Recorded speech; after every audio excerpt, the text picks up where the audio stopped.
There is a belief shared across religions, cultures, and spiritual traditions that certain human beings were sent by God, messengers, chosen ones, special carriers of truth. This belief sounds respectful, it sounds sacred, it sounds harmless, but it hides a contradiction that goes almost completely unquestioned. If truth needs a messenger, then truth is not present. If God sends someone special, then God creates hierarchy. And anything that creates hierarchy is not divine, it is human. If God created messengers, then God created someone as special and others as ordinary. God created authority and followers.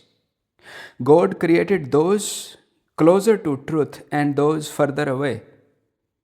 That is not equality. That is not wholeness. That is not intelligence. A God that plays favorites is not God. It is the mind projected outward. There is a simple everyday example. If someone says, "My uncle is politician," and uses that connection to escape responsibility, that person is not powerful, they are borrowing power. Religion works the same way. Truth is not seen directly, it is accessed through someone else. The moment truth is mediated, clarity is replaced by authority, and authority always demands obedience. Question 1. Did those so called wise men ever claim to be messengers? Almost never. The claim came later from followers, from institutions, from fear. Truth does not announce itself, only the ego announces status. Those who were clear lived without center, the center was rebuilt around them after they were gone. Question 2. What happens the moment someone is called wise? Comparison begins. Someone is lifted above others, someone else is made lesser. But wisdom is not a possession. It cannot belong to a body, a name, or a history. The moment wisdom is attributed to someone, it is no longer wisdom, it is image. Question 3. Why does the idea of messengers persist so strongly? Answer. Because it removes responsibility. If truth belongs to someone else, there is nothing to see here. Belief replaces perception, following replaces intelligence. It is easier to worship than to stand alone without ground. Question 4. What is actually being protected by religion? Answer. Not truth. Continuity. Continuity of belief, continuity of identity, continuity of the center that wants security. Religion survives not because it is true, but because it is inherited. What is inherited is rarely questioned. What is questioned rarely survives. Question 5. Is this saying there is no God? Answer, no. It is saying that whatever is real does not operate through selection, delivery, or favor. Truth does not travel, it does not arrive, it does not appear in one place more than another. It is not older in past or purer in a person. Even simple phrases reveals the whole structure, like saying God bless you.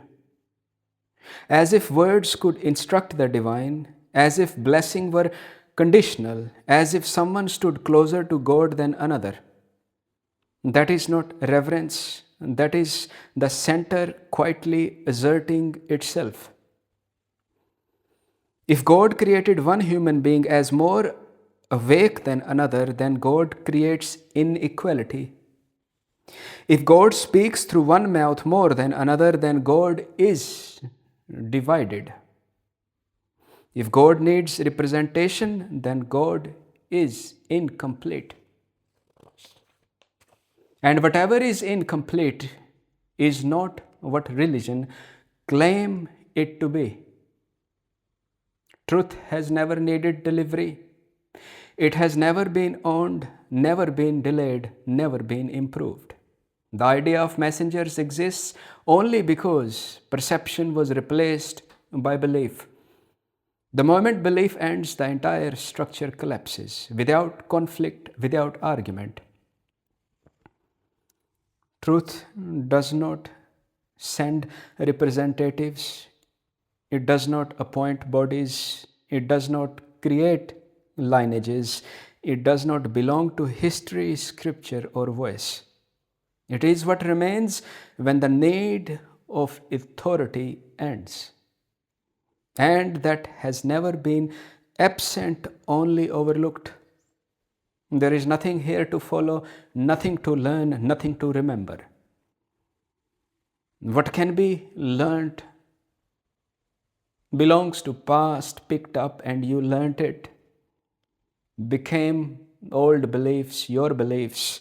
And what belongs to memory is dead, the past. You cannot go to yesterday, 10 years ago, 500 years ago, 2000 years ago. That is dead, gone. What is alive cannot be taught. It can only remain when teaching ends.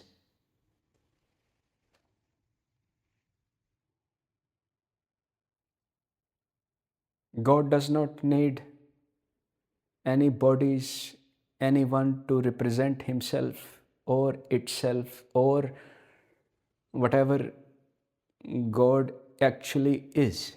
It does not need crutches, does not need anything to do his things or it things. It is already doing it. Before human evolved, planets were there. And after this earth vanishes, still that what is in control does not need humans to run this earth. Humans are not running this earth. Humans are using everything. Everything what is worn is used, not created by magic from trees, cotton, trees, metal. Everything is there and humans use it. So this idea of human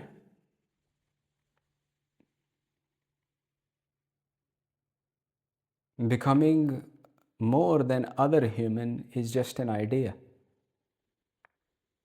God never created these ideas. God never created any divisions. God does not create different religions. And it creates division, creates separation, creates differences, create different kind of books and says, I am only going to listen to these people, not those. That is not God.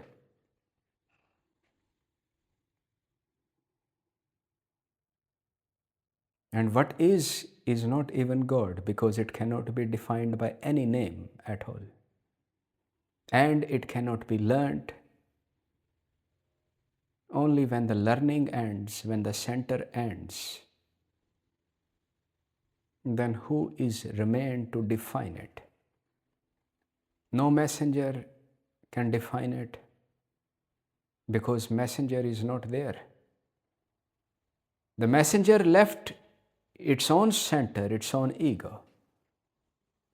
And when there is no messenger, no name, no center, no story, no past, no future, then only from that point it knows what it is. And only from this point or that point it can reveal, but belief, all what has learnt has to go.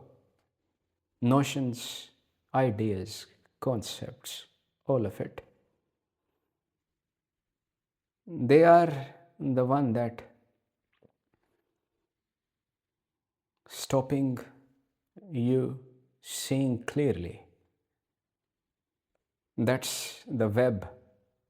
Like when old people can't see, there is a cornea problem, blurriness comes.